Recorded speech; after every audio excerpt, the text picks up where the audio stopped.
बिस्मिल्लाहिर्रहमानिर्रहीम। अस्सलामु अलैकुम। आप देख रहे हैं यूट्यूब चैनल आम सी बातें। इमरान रियाज और नादिर बलोच अब क्यों खामोश हैं? तहरीक लब्बैक के कारकुनों का बड़ा सवाल। इस वीडियो में हम इसी के मुतालिक बात करेंगे।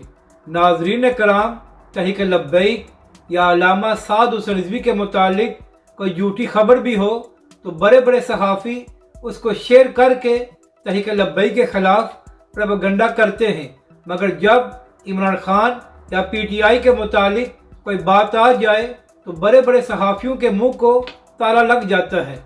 नाजरीन कराम, नादिर बलोच साहब और इमरान रियाज खान साहब तहरीक इंसाफ और इमरान खान साहब की हर खबर को ट्विटर पर शेयर करते हैं, मगर सुबह से एक खबर गर्दिश कर रही है और इसको कादियानियों के पेज रबुआ टाइम ने भी शेयर किया है, जिसमें बताया गया है कि PTI ने कादियानियों के शहर रबुआ में अपना सियासी दफ्तर खोला है, मगर ना ही इमरान रियाज और ना ही नादिर बलोच ने इस खबर को शेयर किया है।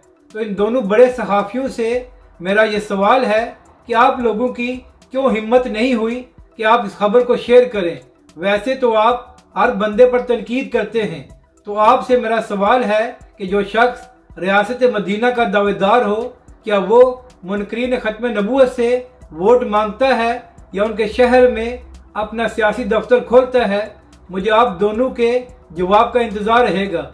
और दूसरी जानब औरिया मकबूल जान साहब जो आजकल इमरान खान साहब की बड़ी हमायत कर रहे हैं, तो औरिया मकबूल जान साहब, आपका इसके बारे में क्या ख्याल है?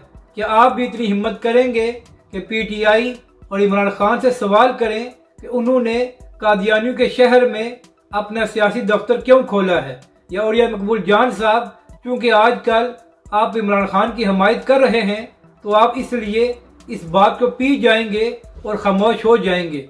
हम भी देखना चाहते हैं कि आप किस तरह सच का साथ देते हैं। अपनी राय का ज़रूर इजहार करें कि आपको ये वीडियो कैसी लगी और हमारे इस चैनल को भी सब्सक्राइब करें।